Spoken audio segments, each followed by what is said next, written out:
All right, welcome to season 2 of It Takes a Family. We're back, a podcast that helps take parenting from desperation to hope. And I'm one of your hosts, Andy. And I'm one of your co-hosts, Kelly. Once a week, we highlight experts and other parents like you who have been in the trenches of parenting. We're bringing hard lessons learned and insights on how to navigate even the most difficult of family circumstances. All right, we got a great season. And this season, we are tackling the Gen Z mental health crisis head on, using groundbreaking research from the Barna Group and Dr. Stephanie Shackelford. We've broken this season down into 6 vital themes, everything from navigating technology to caring for our own health as parents. We're splitting each topic into 2 parts. Part 1, we look at the data with Dr. Shackelford, and in part 2, we bring a guest to the show to show us how to make that research practical in our homes. All right, so today's part 1, and we're starting our conversation on creating tech-free spaces with Dr. Shackelford. Good luck with that. Yeah. Gee, let's just start with the easy one. Right. So yes, we have Stephanie joining us today to help us understand how technology is impacting Gen Z and really the rest of us, and equip us on how we can parent with confidence around this topic. All right, Stephanie, we are so glad you're back with us. If you listened in season 1, if you didn't, you should go back and listen to It was season so 1. good. I listened to it this morning. Stephanie did one of our episodes in season 1, and we were like, well, we need her for all of the episodes. And so, Stephanie, so glad. Thank you for being with us and being willing to give your time glad today. to be back. Awesome. All right, so here's where we'd like to start. We'd love to get sort of a little bit more about you, as if people didn't listen to that first season, kind of who you are. And then we also love to start the podcast with asking folks to tell us about the family they grew up in and the one they lead now. Sure. Awesome. All right. Well, for those that didn't tune in last time, give a little recap. I am married to the executive director here at Eagle Ranch. So we live and work on the campus here. And my work is really centered around researching Gen Z and vocation, calling, purpose, and then most recently this Gen Z mental health report. And I do my work with the Barna Group. And let's see, our family, we have 3 kids, 10-year-old boy, 7-year-old girl, and 3-year-old girl. So we have, toddler to preteen. And I grew up right outside Orlando, Florida, Winter Park, Florida. I was an only child, but really close to my parents, and grew up just a really tight-knit family, and have some great memories of us going on family walks and going to church together, and then just always having friends over. I think because I was an only child, my mom was like, the more the merrier. Yeah. Well, and I would just say, on a personal note, like if you have somebody in what we would call Gen Z, or you are a young person kind of trying to find your place, Stephanie wrote a great book called You on Purpose, and we would recommend it. We think this particular study is super, super helpful for parents, and it even could inform for teenagers. So we can't recommend her work more strongly. More of the strongs. So It's more better. Well, and I want to just say too, I think one of the really cool things about your work, Stephanie, is the fact that you are a mom. Yeah. And you have a 10-year-old. So what grade is Grant in? He is 4th. He's in 4th grade. Yeah. So I mean, it's all starting. It's getting real. Yeah, it's getting really real. So I love that. I love that, you can bring that fact that you're a wife and a mom and all the things to this research. Yeah, absolutely. Well, and I think it's one of the beauties of the whole podcast is that we're trying to look at this like within the family. Kelly's got a family. I've got a family. We all are sort of in this journey together. And Kelly and I have said since season 1, like, part of this that's been really wonderful is we're just learning. We're like, oh, wow, we can apply these things to our family. This is really great.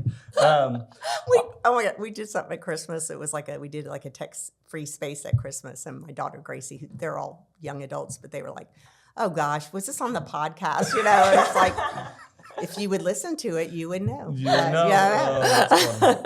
anyways. All right, so today is on creating tech-free spaces, and certainly technology, smartphones, all of this is like hot button. If you're a parent, if you haven't given them a cell phone, they're asking for it. If you have given them a cell phone, you're fighting them. Like, this is sort of the reality that we live in today. So let's start with your report, and particularly around statistics and sort of the impact of technology on children kind of as it stands right now. Sure, yes. And to give context for the Gen Z mental health and well-being report, Sure. I know you guys will have a link in the show notes Yep. for it. It's a free download on the Barna website. And what I did for this study is look at all the research that's being done for this generation, and then also talk to over a dozen experts in various fields of education, psychology, mental health, child development, and what were all the experts saying, and came up with these 6 themes that we'll be talking about. Gotcha. But the first one that everyone mentioned was no surprise technology. Right. And what we really see is that mental illness is more prevalent for Gen Z. So we're talking like ages 9 to 26 than any other generation. And so if you look at high school students, the CDC recently reported that all indicators of poor mental health, suicidal thoughts have worsened in the last decade. And a lot of that can be traced to the prevalence that smartphones have taken in our lives. And so some of the listeners may be familiar with Jonathan Haidt and his work in The Anxious Generation, but that book really explains this well. He maps out, and you can see the graphs of how depression and anxiety tracking for adolescents and college students, and it's pretty steady. And then between 2010, 2015, that just starts to skyrocket. And that's when smartphones became ever present, when social media really felt like it wasn't an option. Like kids just had to be on it to be connected. And by 2012, half of Americans owned a smartphone. So that's really when this critical mass was reached. And that maps directly to just the prevalence of anxiety and depression that we've seen in the youth at that time as well. And I want to just say, too, one of the things that I love about your research, and specifically about this, is it a white paper? What do you call this document? A report. Your report.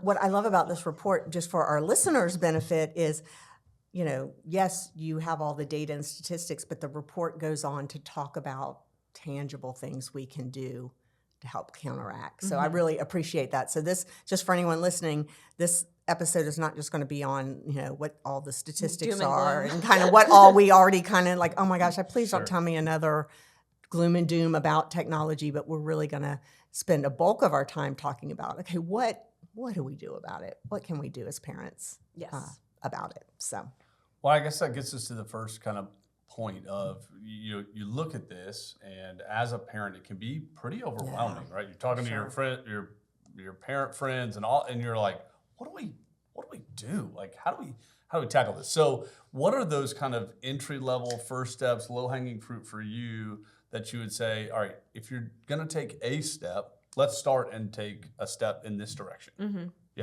Yeah, I have several things. I think I'll just start with just reiterating what we probably know, but just to really emphasize what the experts were saying, that technology has become this pervasive presence because it is designed to foster an obsession. And so without guardrails and conversations and boundaries, social media algorithms do not have your best interest at heart. And they are designed to just suck your teens in and keep them scrolling and engaged longer and longer. And suck us. Exactly, for sure. Which we will get to. Parents are not going to be off the hook in this episode. And so, there really are very real statistics of teens who spend more than 5 hours a day on social media are 2.5 times more likely to experience suicidal thoughts and harm themselves. And 5 hours is just the average of what the typical teen spends on social media. And so it's just a very pervasive presence. And so it can feel overwhelming. But I think what I want to emphasize is that the research also shows that making small changes can have a very big difference. So I think that's the hope I'd want to communicate to parents, that starting anywhere, starting small is worth it, even if it seems like, how is this dent going to make an impact? But they really are. And once you make one small change, it's easier to make the next small change. And so, I kind of think of, maybe if I give an analogy. Yeah, please. So last time I was on the episode, we'd actually just gotten our baby chicks in the mail. Yeah, now they're laying remember. eggs. And yes, we have 70 chickens. And we have a big fence in our acre backyard. We have our 100-pound Great Pyrenees dog guarding them. But chickens are not very smart. And they fly over the fence and walk to our porch and lay eggs in our toddler's stroller.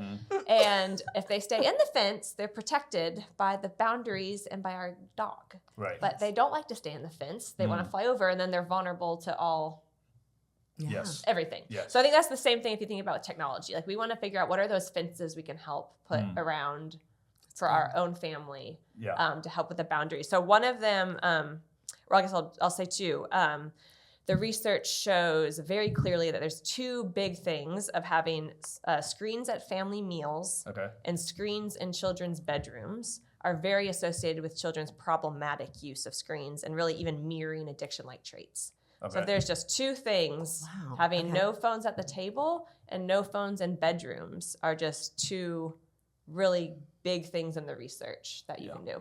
And I know you may talk about this later, but not just phones either. Like, would you screens? Would you go to say laptops and anything, iPads and any all of device connected to the internet? I shall say. Okay. Yes, I mean like a Kindle screen. I think that's going to be pretty good. Right.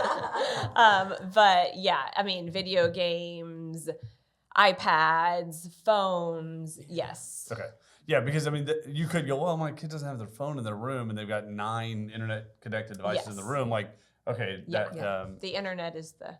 It's the World Wide Web. That's the danger. Is that what you're telling me? Yes. Oh, okay. You sound like a dad who has some teenagers at home. Yeah, that are sure. Working around the room. Like, you said no phone, but I'm on. Well, like you said, teenagers are like chickens, and they're not smart. I think that's what you said, right? Yes, that was the analogy. No, but I mean, this is absolutely true. Like, here we are building these boundaries, and Emily and I are thinking through this as best we can and trying, and then they can always kind of find a loophole. Or do you know about 1 more minute on the iPhone? Like when your screen time runs out, you can hit 1 more minute, and so we have some 1 more minute screen time hack conversations sometimes. I'm like, how are you using your phone? Dad, it's called 1 more minute. And I'm like, all right, well, you got 1 more minute, and then it goes in my like. Then you put it away. The 1 more minute screen time hack it's a Nelson fave. Thanks for sharing that with our listeners. Yeah, no problem. No problem.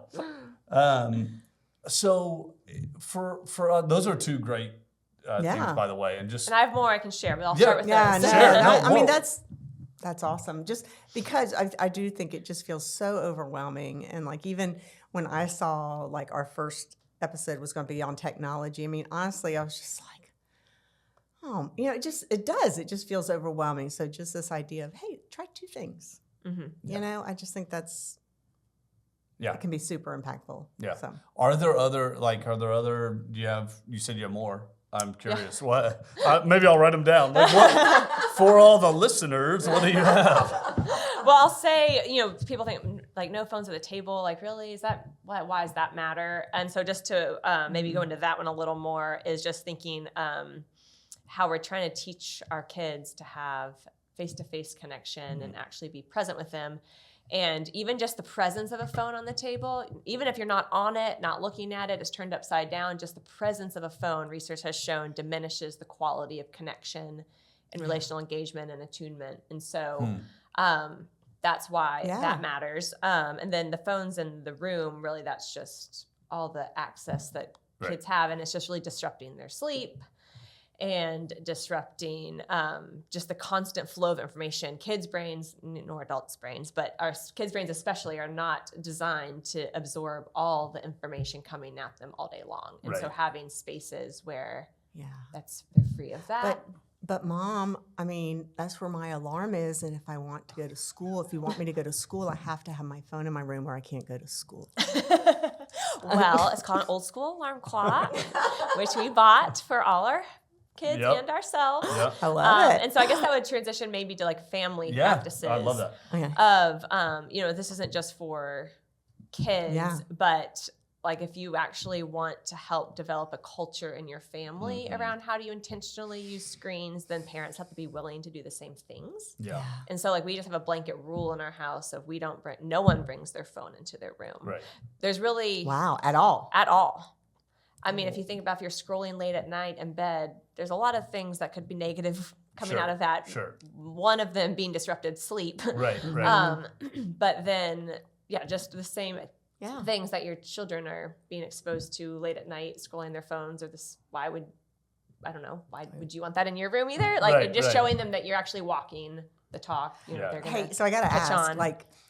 so how long have y'all had that rule, and how long has it been implemented? Yeah, we've probably a year and a half, maybe 2 years. Really? Yeah, I mean, our kids don't have phones because they're little, but Right. John and I just did it for ourselves Okay. of an alarm clock, and then I charge my phone outside, like right outside our bedroom, so if someone had to call, we don't have a landline, Right, so right. they could call if there's an emergency. Okay. I do So have I a would hear it. I So- do have a slight shift on that in our family. It's just like a Nelson Okay. family. Okay. Yes. Yeah. Y'all doing that We too? actually have all the devices in In our your room. yeah, I mean, I was gonna say And so part of my theory is if somebody's going to come take a device in the night, they're going to have to walk into my bedroom and potentially probably have a wake me designated up. spot. It's like, so it's our Yes. designated spot is like this all little the spot in our phones. room, like all the phones, the iPad, the computer, Yeah. like this is where it's going to live Man. because It's like they're going to bed too. Your everything's, equipment is everything's going to taking a bed. nap. So, Everybody's going to bed. But still in the same like sort of mindset yes, the that principle says, hey, is everything just goes there's a designated spot. to a place. Like and- we rule our technology does not rule us. Right, that's exactly right. So how long did it take you and John when you decided you were going to do this and you went and bought the old school alarm clock and figured out how those work? Which that's a whole, gosh, how you expect us to learn how to work an alarm clock? But like My how, 7-year-old's very excited. She just got an alarm clock. oh, she, Oh. okay, Very excited. yeah, and can set it. And Choose the do- bird chirping, Wow. classical music. Yeah. Okay. Oh, you got quality alarm clocks. Oh, yeah. Not the cheapie, not the $9 at CVS. Yeah. So, not that there's anything wrong with that. No. But how long, like when y'all did that, was it an adjustment for y'all, or was it like this was so easy? Why didn't we do this before? I mean, this is what I do for a living is researching this stuff. So Right. I think I just knew all the benefits, so it wasn't hard, but I did notice a big difference in terms of, it was more actually, I like to read before bed, so that wasn't the adjustment for me. It was waking up and not looking at my phone as the very first thing I see.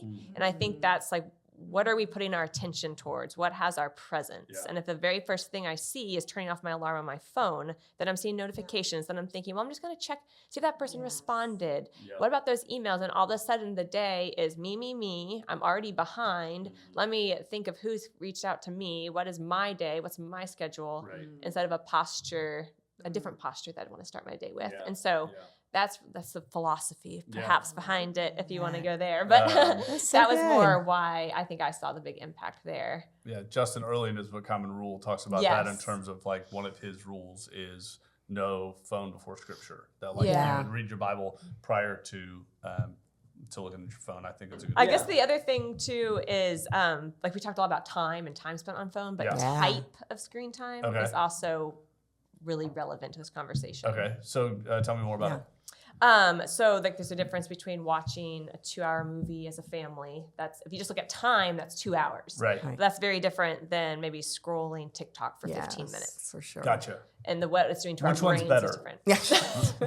Flip a coin. Okay, all right, good. Anything that's going to be communal Right. and participating with other people and actually telling a story and Yeah. narrative, those are going to all be, markers of something that's going to be more conducive to our well-being. Okay, good.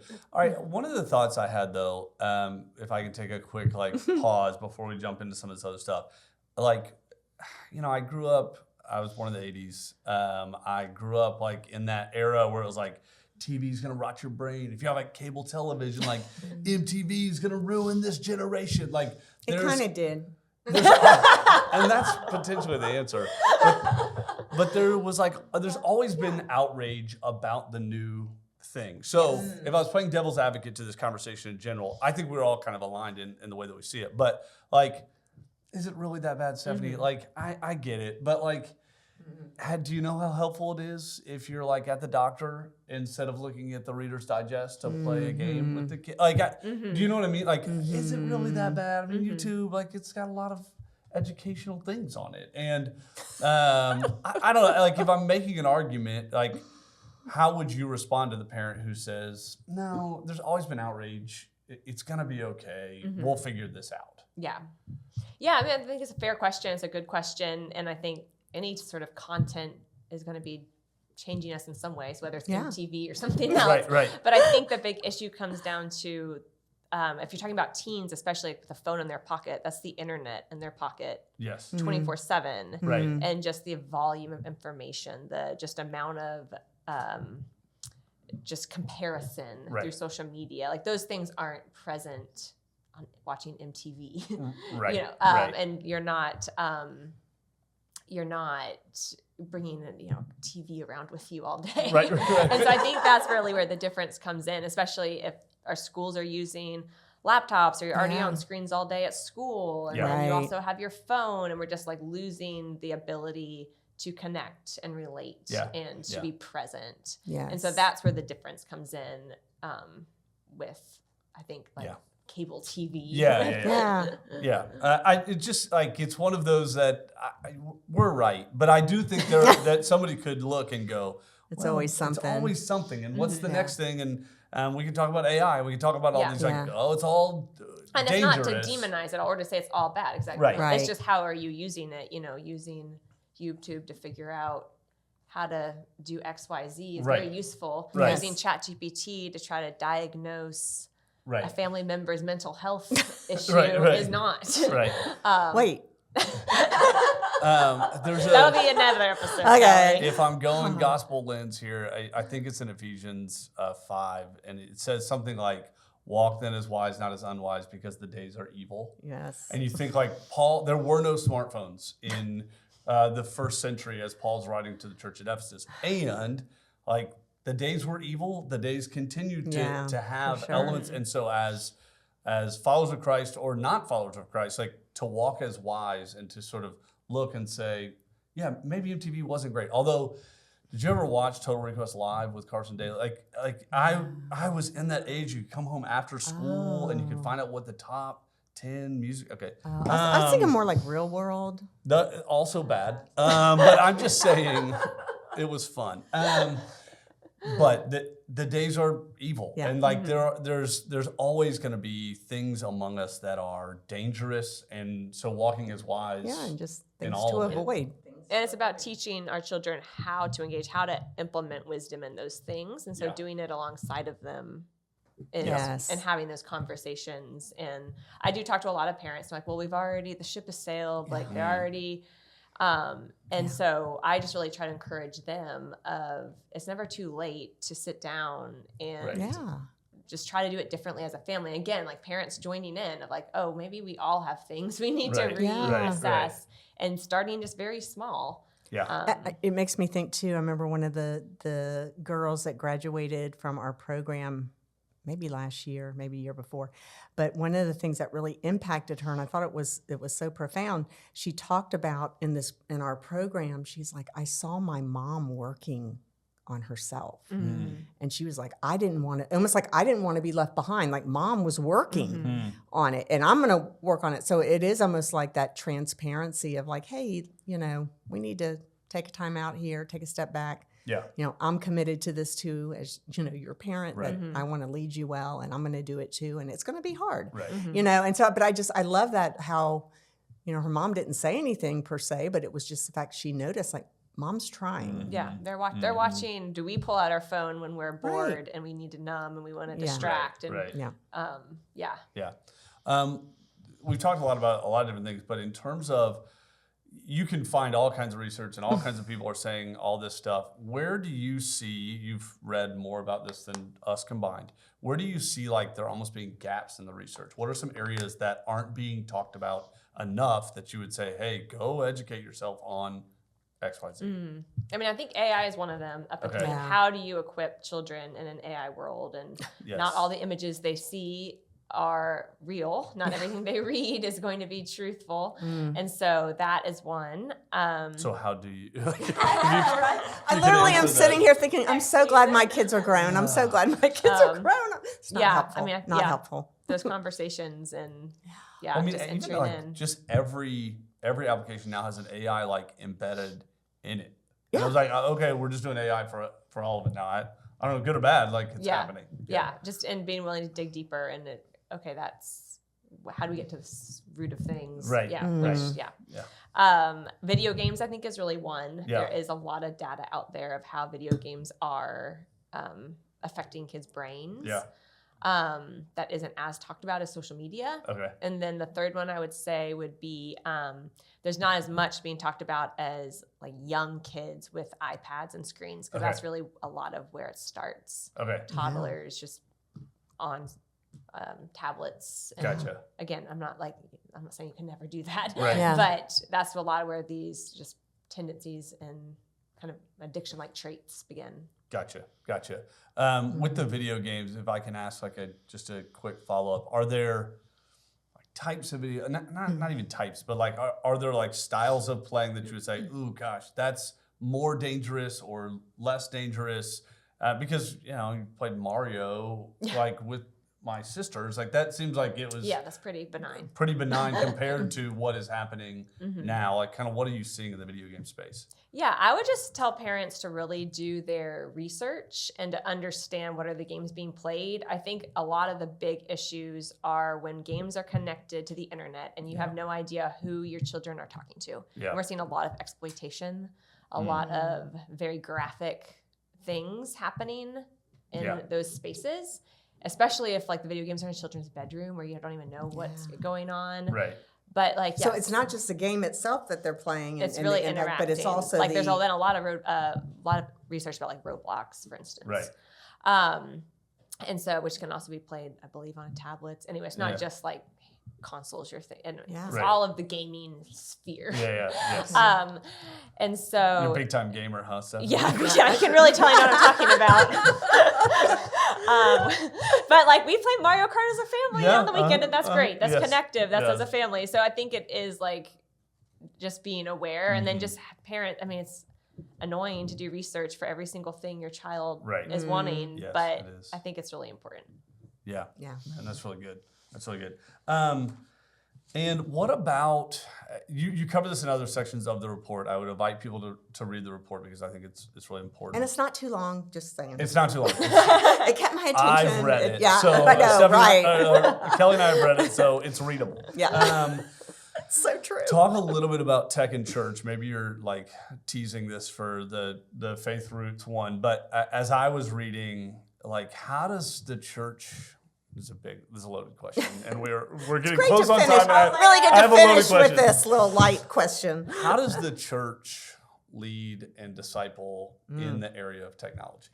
Yeah, Super simple. Yeah. Nothing to it. Three Ready to steps. go. Yeah. high level, which we can go into more detail as we talk in other sections of the report and later episodes. Yeah. But I think the church really has an opportunity to be a very sacred safe space for kids to disconnect from the chaos of the world around them. Yeah. And that's really what we're seeing even in the research, is that youth are being drawn back into church because they want a very different experience than the one that they're experiencing in their everyday life. And so for the church to stand out and be a safe space, to be off screens, to actually connect, have real conversations, learn what it means to be vulnerable, to open up, to engage without the screen mediating everything, is just a huge opportunity. And you hear pushback and, well, that's awkward. The kids don't even know how to do that. Right. I'm like, exactly. Right. That's why they need it more than ever. Yeah. I think you're right, and I think that we have an opportunity to sort of speak, if the church is to be countercultural, like to show and have an opportunity to say, hey, this is how what we think we can act and interact in the world. And how can you hear from the Lord, or really hear what others are saying or speaking into your life, if we're only hearing all the voices on our phone all the time? That's pretty strong. On that note. All right, we're done because I'm convicted. It's beautiful. It is almost to me like when you're talking, I was just like, picture like almost like a pendulum. Yeah. So it's like it's crazy, crazy, crazy, crazy. And to your point, like even the kids are recognizing like, surely there's got to be And the something data else. actually shows kids are wanting to be on their phones less. They just don't feel equipped, and they need help doing that. And so, they're going to push back on you when you're trying to implement these things, but it is really for their health. And they actually, many of them deep down do want help, Yeah. but it's not cool. So they're not going to admit that they want it. Well, Right. and I think to that point, I just keep thinking of these different kids that have come through the ranch program. There was a young lady, and she said, when kids come and live at the ranch, they're not allowed to bring their phones or their tablets or anything, although they have technology in the school, obviously Eagle Ranch School. But she literally said, like, getting rid of my phone, taking my phone from me was the best thing that ever happened to me. And this is like a 16-year-old saying this. Right. And so it's like, oh, praise God, that she's saying, we're not saying it, a Right. 16-year-old. And she just talked about, like, I didn't even know who I was because my whole identity was wrapped up in my TikTok and my Instagram. And she's like, it gave me space to figure out who I am and what I care about. Yeah. So, exactly. I mean, I think that could be true for all of us. Like, we need that space, Well, but not to tease future episodes, but I'm about to, because Do part it, of it Andy. is like Tease it. on day one she didn't feel that. No. And so you know who I'm talking about? No, Okay. but yes, right. Yeah, right. All of them, right? But like on day one, she or any kid that you set a hard and firm boundary says, "Mom, Dad, thank you're you." stupid. You're the dumbest. This is the worst rule I've ever heard." Do we have the strength in and of ourselves to sort of say, "Okay, thank you for thinking that." The boundary remains. And so how do we as guardians and how do we as parents sort of hold the boundary and live with and be okay with, my kid's not happy with me, and that's okay. That's part of it. And I think that's a good sign. I think that might be a good, as it relates to technology, I think it may be a good sign. I'm doing something right. So on future episodes, as we talk about support the guardians, check in. Oh, man. All right. Thank you, Stephanie. And thank you to everyone who tuned in today. Whether you're feeling the weight of the digital world or just trying to build a thicker community for your kids, we hope this episode gave you a sense of hope. That's good. I do feel hopeful. Oh, good. At least, it's good that we feel hopeful. Oh, so yes, anyways, so remember, everybody, this is a 2-part conversation. So we just covered the research and a whole lot more. Right. So make sure you tune in next week for the practical applications. We're going to get even more practical. Awesome. Now, do we know who's coming for the practical application? We do know who's coming. So we have a special guest, Rachel Metafin, will be sharing about tech-free spaces. And she's awesome. Really excited to hear from her. She has a bunch of kids too. She has a lot of kids. A goggle of kids. So that's. Is it a gaggle? It's a gaggle. That's Okay. it. Google was what we talked about earlier. Okay. All right. Google a is on the gaggle. World Wide Web. All right. What's a Google and a goggle? If and a you gaggle. enjoyed this episode, please leave us a review on Apple or Spotify. It's the best way to help other parents find this community. It's a good community. And always connect with us on Facebook and Instagram. We want to hear how you are implementing these 6 practical ideas in your own family. Yes. Stephanie, thank you. Kelly, thank you. Thank you to our listeners. Have a wonderful week.